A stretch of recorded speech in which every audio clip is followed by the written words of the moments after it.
तो साधु संत भगत को आहार कराया जाता है, वो कई गुना फलता है। अब जैसे आप यहाँ दान करते हो, यहाँ टोटली भगत आते हैं, चाहे किसी ने नाम नहीं लिया है, वो भी परमात्मा की प्यारी आत्मा है, तभी तो इस दरबार में आया। नहीं तो आगे सामने गजा है, कार में बैठ के खे देशी की दे कर करने कोई क्यों बन गया, क्या है रही क्या है, फिर पता चलेगा जब तेरी ब्रन माटी होगी क्या है यो यहाँ पर। तो अब यहाँ जो आते हैं वो अच्छी आत्माएं आती हैं। इनको जो आपका जो दान आता है, ये तो आपके खुली किताब है यहाँ तो सारी, जो भी दान आप करते हो सारा परमात्मा के भंडारे में, यहाँ की व्यवस्था में, यहाँ यज्ञ हवन में, यानी सब प्रकार का यहाँ लगाया जाता है। तो ये भक्तों को खिलाया हुआ, भक्तों को दी हुई सुविधा ये कई गुना फलती है। तो कई भक्त पहले के भ्रमित होते हैं कि जी मैं तो घर में पाठ कराऊंगा, क्योंकि उनको वह परंपरा का पता है घर में पाठ कराने से वो न सोचा घना लाभ होगा। नहीं, घना लाभ तो यहाँ होगा, वहां तो 4 आदमी खाएंगे 10-20 हरिया देख कितने पुण्यात्मा। और फिर पाप आप कहीं कर दियो, चाहे जंगल में छुप के कराइयो, पाप आपके मस्तक में लिखा जाएगा। और धर्म ने कितना कर लो, आपके मस्तिष्क में लिखा जाएगा, उसका फल मिलेगा। तो यहाँ किया हुआ फल यूं ज्यादा लाभदायक है, इसलिए आप फल रहे हो फटाफट। और एक शास्त्र अनुकूल साधना है, परमात्मा ने फार्मूले बता रखे हैं, इन फार्मूलों को अपना कर आप चलियो, देखना कैसे लाभ ना हो। और फिर जैसे आप शुरू में आते हो, आपके पास कोई पुण्य नहीं है, पुण्य खत्म हुए तभी तो आप दुखी हुए। तो पहले परमात्मा की शक्ति सतलोक से आती है, दास के चलता फिरता एक पावर हाउस है भगवान का, और वो फिर आपको आशीर्वाद से चार्ज किया जाता है। फिर आपको विधि बताई जाती है कि अब आप स्वयं अपने पैरों पर खड़े हो, ये साधना करो, कमाई करो, ये तुम्हारा संग्रहित होगा। और जो हम आशीर्वाद देते हैं वो तो आपके कष्ट को हल्का कर देता है और आपको विश्वास बनता है कि हाँ भगवान है। तो फिर ये क्रिया बताई जाती है कि अब डट कर भक्ति है। कबीर साहब ने फार्मूला बताया है कि जिन हर जैसा सुमरिया ताको तैसा लाभ, ओसा प्यास न भाग ही जब लग धसे न आब। कि आप जैसे पहले हम मंगलवार का व्रत रखते थे, 5:15 का प्रसाद बांट दिया, बूंदी लेकर गुलदाना, और वो धर्म हो गया, खाक धर्म हुआ। ये कहते हैं ये तो तुम ओस चाट रहे थे, प्यासे होकर के ओस चाट रहे थे। ओस चाटने से प्यास नहीं बुझेगी, प्यास बुझेगी गट गट गिलास पीवे 2-3, जब पेट भरे तो यहां वो गिलास पियाए जाते हैं आपको गट्टा गट्टे, और पहले आप ओस चाट्या करते थे।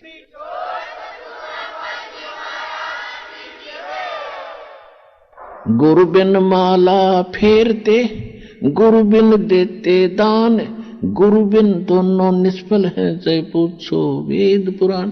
इस पृथ्वी पर कोई गुरु नहीं, इस सतलोकाश्रम बरवाला के अतिरिक्त कोई सत्साधना नहीं। तो जहां भी कोई साधना कर रहा है बोला भक्त, वो अपना जीवन नाश कर रहा है। गीता में लिखा कि कुपात्र को दिया हुआ दान कभी नहीं फलता, सुपात्र को दिया हुआ दान तुरंत लाभ देना शुरू कर देता है। तो ये स्थान है, ये दास है वो सुपात्र, और डट कर दान करो और फिर देखना। कबीर साहब कहते हैं, चेड़ी चोंच भर ले गई नदी न घट्यो नीर, दान दिए धन घटे नहीं नो कह रे साहिब कबीर। कि दान देन तो धन नहीं घटेगा। कहते मोक्ष चाहिए तो नाम जप, और धन चाहे कर दान, तो दोनों ही चाहिए ज्ञापन। तो इसलिए हमने यहाँ सारे ही कर्म करने पड़ेंगे। तो यहाँ 500 यज्ञ करवाई जाती हैं आपसे। एक यज्ञ है धर्म की, दूसरी यज्ञ है ध्यान, और तीसरी यज्ञ हवन की, चौथी यज्ञ प्रणाम, और 5वीं ये तत्व ज्ञान रूपी यज्ञ है। तो ये 500 यज्ञ सतलोक आश्रम बरवाला, जिला हिसार हरियाणा के अतिरिक्त इस पृथ्वी पर नहीं है, एक इस ब्रह्मांड में नहीं है। आज मान लियो, चाहे 10 साल पाछे मान लियो, या माननी पड़ेगी आप।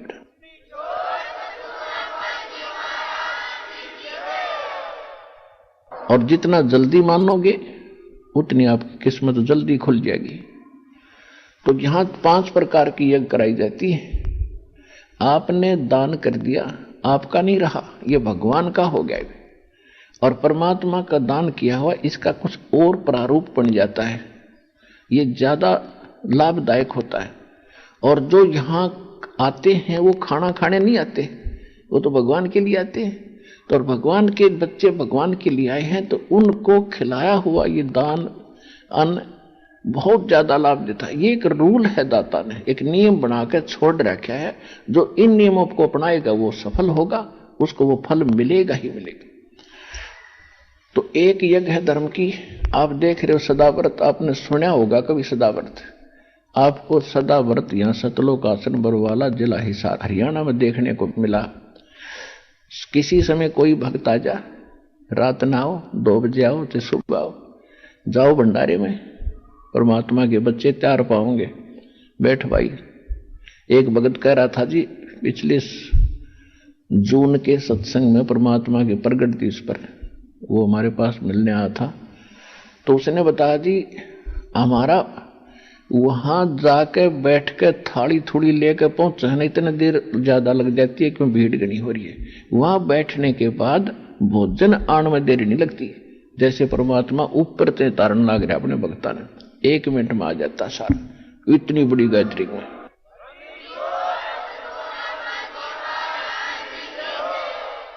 तो ये सदा व्रत कबीर भगवान ने लगा रखा है बच्चों।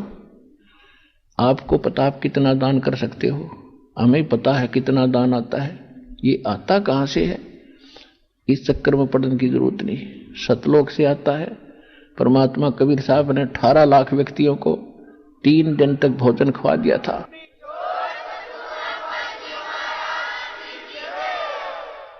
18 लाख साधु संतों को 3 दिन 3 रात परमात्मा ने मोहन भोजन, लड्डू, जलेबी, खीर, कचौड़ी, पकौड़ी, कुछ भी खा बेटा। तो वो भगवान है या उस परमात्मा की आड़ में हम बैठे, ये दास उसी का भरोसा बैठे। एक यज्ञ है धर्म की, और आपको तो उभार रहे हैं दान करवा करा के, और दान करोगे तो उभरोगे। दान कहते धर्म का नाश नहीं होता, विन से 3 लोक, और खैरायत में खैर है कीजिए आत्म भोग। कबीर साहब कहते हैं धर्म बिना धापे नहीं, धर्म के बिना उभारा जीव का नहीं हो सकता। और ये प्राणी प्रपंच, और ये प्रपंच करता फिरता है, अटपट कर रहा है, उससे काम नहीं चलेगा। और आस बिरानी क्यों करे, तन दिया हो तो संच। यानी आज तो कोई भिखारी है, कोई किसी तरह मजदूर है, तो अब उसको मिल नहीं रहा क्योंकि पीछे दान करया नहीं। और दान हम करना चाहते थे तो हमें वो स्थान नहीं मिला जो सुपात्र हो।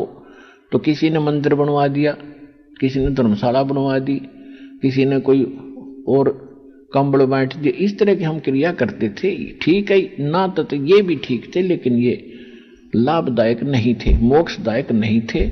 मनुष्य का जीवन सफल इनसे नहीं हो रहा था। अब इस तरीके से आपका मोक्ष भी होगा, आपको यहां भी इस संसार में रहोगे तब तक भी आपको विशेष लाभ मिलेगा, आपके संकट भी दूर होंगे। एक यज्ञ है धर्म की, यह भंडारा चलाया जाता है आने वाले बच्चों को सबको, और भोजन कराया जाता है। एक यज्ञ है धर्म की, दूसरी यज्ञ है ध्यान। परमात्मा की याद रहती है यहाँ जब तक आप रहोगे। कोई चर्चा चला रहा है मालिक की, कोई बहन भाई अपना दुख बता रहा है कि मैं इतना दुखी था, मैं ऐसा सुखी हुआ, तो उससे आपको दृढ़ता आती है। यहाँ आपको बुलाने के कई कारण हैं। एक तो ये है कि आपको आशीर्वाद दे करके आपके अंदर वो मालिक की दया फीड करनी पड़ती है ताकि आपको उभारा साथ मिले। उसके साथ फिर आपसे क्रिया कराई जाती है, प्रणाम करते हो, और फिर यहाँ एक दूसरे से चर्चा सुनते हो, तो उससे आपको बहुत शिक्षा मिलती है, दृढ़ता आती है। और फिर आप यहाँ डगमग नहीं हो पाते। कई भक्त तो ऐसे आते हैं, भक्त ने कह दिया चल वहां जाते ठीक होगा, तो कोई तो सही जगह कति खत्म हो लेता है ना कोई प्राणी, और सब जगह से जवाब मिल जाता है, तब हमारा भक्त उसको लेकर चलता है कि चलो वहां जाते ठीक हो जाएगा। तो वो व्यक्ति केवल ठीक होने के लिए ही आया है, उसने ज्ञान नहीं समझा, तो वो यहाँ आ गया, इस कारण से भी आ गया समझ लो। और यहाँ बैठेगा, 1 दिन 2 दिन रुकेगा, सब भक्तों से सुनेगा, ओहो देख मेरा ऐसे तकलीफ थी, ऐसे ठीक हो गया, ऐसे उसको ऐसे थी, वो ऐसे ठीक हो गया। तो वो आया तो था इसलिए कि मैं एक बार झाड़ा लो आया हूं, ठीक हो गया तो ठीक से ना, फिर नहीं आऊंगा। तो हम वो भी यहाँ अंधेरा हटाते हैं, इसलिए यहाँ आपको बुलाते हैं। नहीं आपको यहाँ बुलाने में, आप तो आते हो और जाते हो, बड़ा बड़ा भोजन खाते हो, परमात्मा की जो है ना कथा सुनते हो। आपसे आने से पहले यहाँ आपके भाई बहन जो परमात्मा ने पहले दास के साथ भेज रखे हैं, वो आपकी कितनी सेवा करते हैं। एक दो आदमी आ जाए अचानक घर पे, उनका लेना देना पड़ जाए आपने, कैसे व्यवस्था करो भोजन की। और यहाँ पता नहीं 10,000 आ जाए, 50,000 अचानक आ जाए, और सबका 4 मिला खाना। तो ये आपके भाई बहन आपके लिए कितनी व्यवस्था कर रहे हैं, और कितना आपको सब पता, कहने की जरूरत नहीं कितने व्यक्तियों के अरेंजमेंट करने में कितना परिश्रम करना पड़ता है। ये किस लिए कि आप यहां आओ, सत्संग सुनो, बैठोगे। एक काल के कोल्लू में जुड़े तो संगजन होगे, वहां तो आग लाग रही है, वहां कभी यहां कम से कम 1-2 दिन शांति तो मिलेगी आपने। वहां फिर यहां से जो परिपूर्ण होकर जाओगे भक्ति से, ज्ञान से, 5 यज्ञ के जो आप यो दूध सा पी के जाओगे।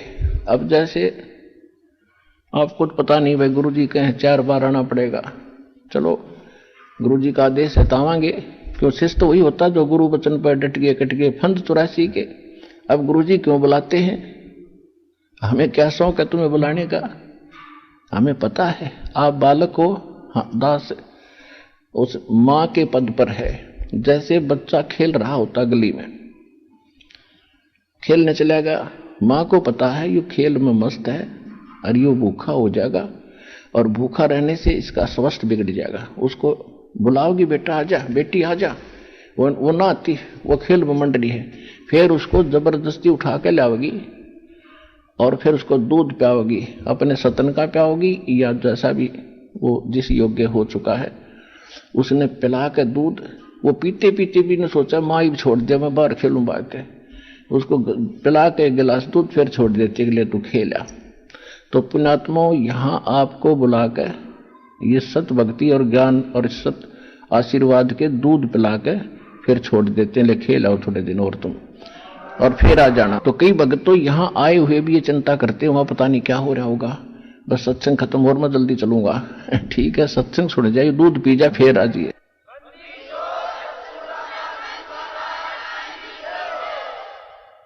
तो इसी तरह वो बालक युवा हो जाता है। तो इसी प्रकार आपकी भक्ति को ये दास युवा करने के लिए आपको यहां बुलाता है।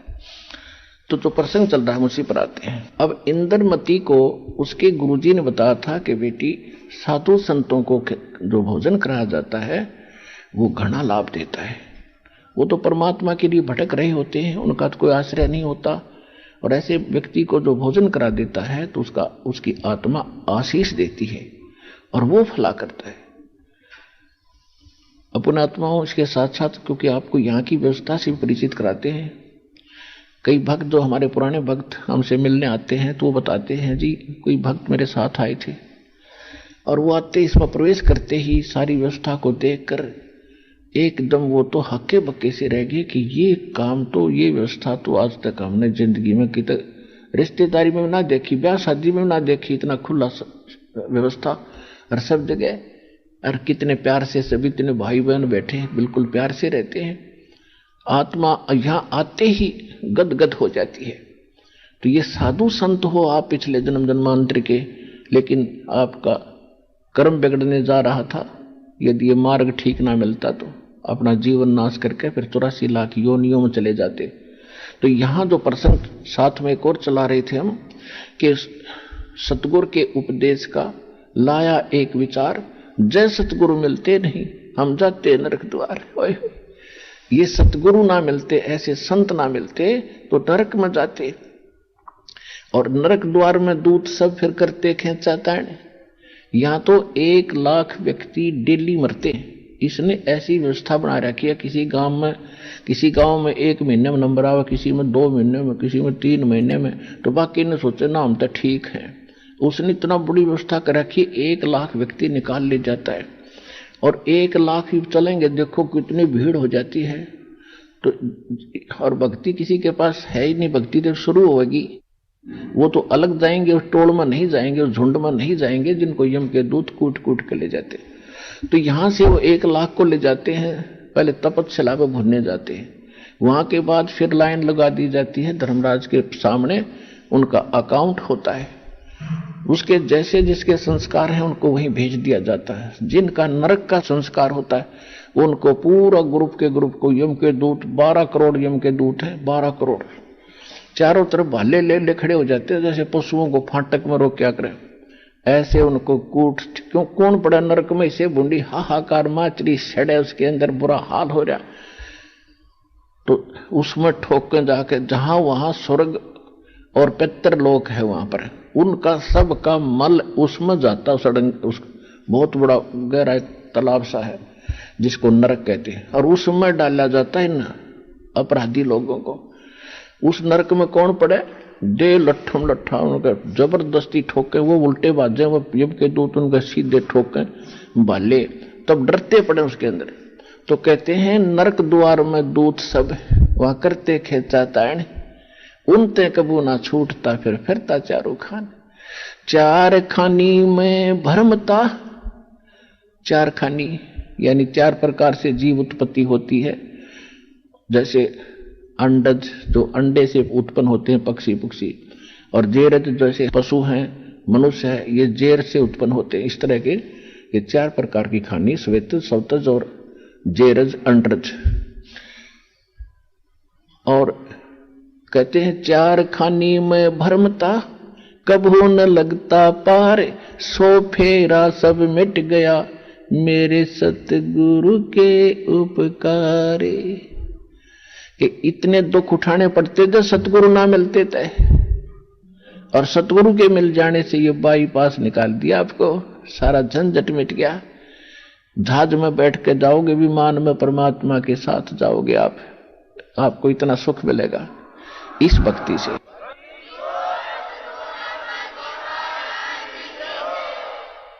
तो फिर क्या बताते हैं परमात्मा, 7 समुद्र की मसी करूं, लेखनी करूं बन राय, धरती का कागज करूं, गुरु गुण लिखो न जाए। बच्चों क्या लिखे उस गुरु, ऐसे संत के गुण जिसने इतने झंझट से भी मिठा बचा दिया। एक कुत्ते के जीवन को लिखना शुरू कर दो, वो कैसे जीवन जीता है, सुबह उठता है, सारी रात भौंकता है, गली में पड़ा है, ऊपर से सर्दी हो रही है, शीत लहर चल रही है, सारी रात भूखा मर रहा है, फिर स्वभाव है भौ रखना, वो उसने फिर भूख गणी लाके सुबह उठता ही जाता है, फिर किसी का दरवाजा खुलते ही कहाँ जाता है, रसोई की तरफ। क्यों, मैं कहा उसने छौंक की।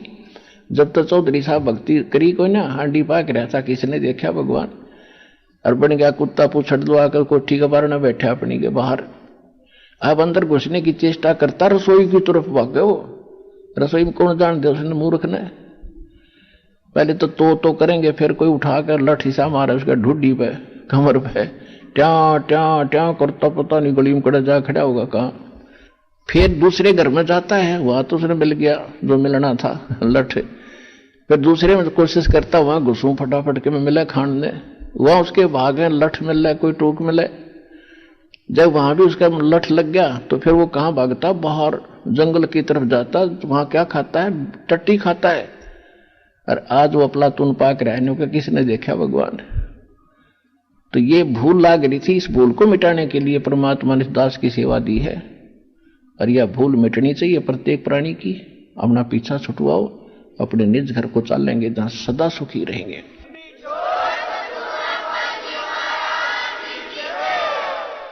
तो यहां परमात्मा कहते हैं कि अब लिखने लगो, फिर सूअर का लिखो, फिर गधे का लिखो, फिर बैल का लिखो, और फिर कौन इससे छुटा सकता है। तो कहते 7 समुद्र की मसी करूं और लेखनी करूं बन राय, धरती का कागज बना लूं तो गुरु गुण लिखा न जाए। अब कहते हैं परमात्मा कहते हैं कि